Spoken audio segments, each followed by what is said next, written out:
Oops, teka lang, magandang hapon sa inyong lahat. Mga idol, ito na naman tayo sa pang part 31 na po ng ating biking according to my walking. Ayan, magandang hapon sa inyong lahat. At simulan na natin naman ang ating biking sa hapon ito. Ayan siguro.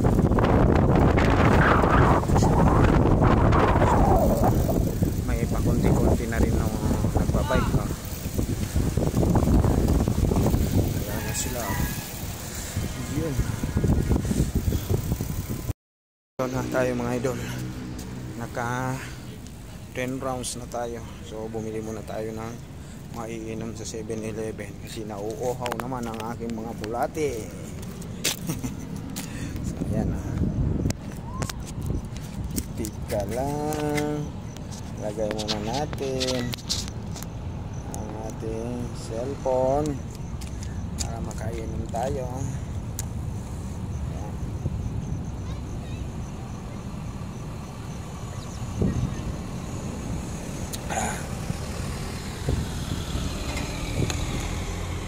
So pang 10 rounds na natin ito mga idol. Pero pang isang bote pa lang na tubig natin. So yun, pahinga tayo saglit para tagbo na naman tayo ng 10 round.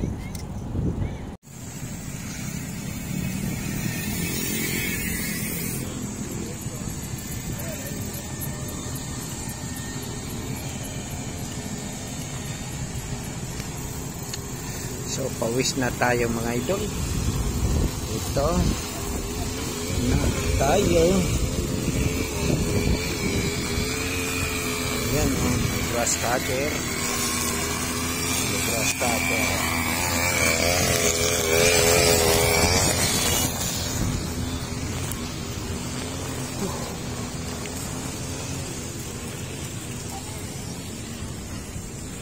Grass cutter.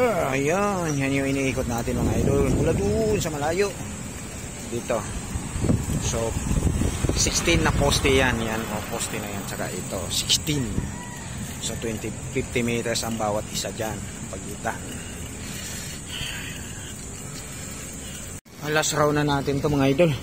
Kasi ayaw nung pag yan nung mga malakas ulan yan. Kaya last round na natin to, uwi na tayo. At ako'y nagugutom na rin.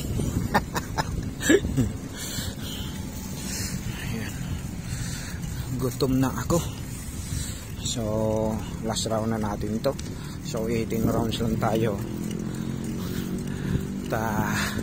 Makauwi na. Makaabutan tayo ng malakas na ulan.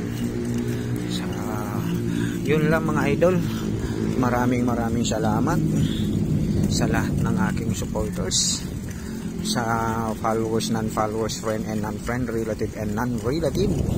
Magandang hapon. So ito kasi makulimlim na baka uulan uuwi na lang ako baka abutan ng ulan na malakas. So ayun mga idol, maraming salamat. Magandang hapon ulit sa inyong lahat. Luzon, Visayas, Mindanao.